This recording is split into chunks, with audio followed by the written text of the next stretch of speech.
गेल्या काही दिवसांपासून दोन्ही राष्ट्रवादी एकत्र येणार का अशा चर्चा सुरू आहेत. शरद पवार, अजित पवार अनेकदा एकत्र आल्याचं दिसून आलंय. अनेक जाहीर कार्यक्रमांमध्ये दोघं एकत्र आले होते. एकाच संस्थांमध्ये काम करत असल्याने एकत्र आल्याचं पवारांनी म्हटलं होतं. तर दुसरीकडे अजित पवार अनेकदा पवारांचं कौतुक करताना दिसले होते. त्यामुळे आता दोन्ही राष्ट्रवादी एकत्र येण्याच्या चर्चा सुरू झाल्या होत्या. या सगळ्यात शरद पवारांच्या एका मुलाखतीने चर्चांमध्ये हवा भरली. शरद पवारांनी एक मुलाखत दिली होती. या मुलाखतीमध्ये आमच्या पक्षातील एक गट हा दोन्ही राष्ट्रवादी एकत्र याव्यात या विचाराचा असल्याचं म्हटलं होतं. त्याचबरोबर संसदेत सुप्रिया सुळे यांनी विरोधी बाकांवर बसायचं की नाही हा त्यांचा निर्णय असल्याचं देखील पवार म्हणाले होते. पवारांच्या या वक्तव्यानंतर दोन्ही राष्ट्रवादीकडून विविध प्रतिक्रिया येत होत्या. पवार गटाचे आमदार रोहित पवार कोल्हापुरात होते. यावेळी त्यांना राष्ट्रवादी एकत्र येण्याबाबतचा आणि पवारांच्या पक्षाबाबतचा प्रश्न विचारण्यात आला. यावेळी त्यांनी काय उत्तर दिलं पहा.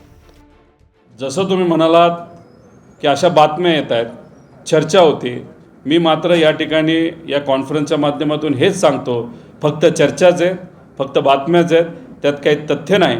जो कुठला निर्णय पार्टीमध्ये जर फेरबदल करायचा असेल तर तो कुठला घेतला कोण घेईल तर ते पवारसाहेब असतील, जयंत पाटील साहेब असतील आणि सुप्रियाताई असतील.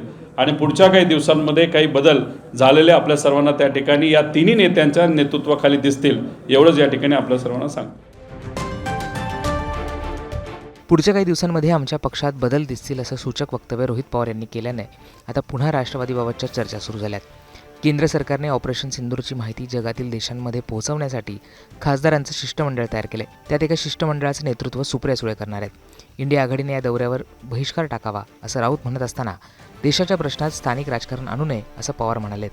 त्यामुळे आता राष्ट्रवादीत काय होतं हे येत्या काही दिवसांमध्ये स्पष्ट होऊ शकणार आहे.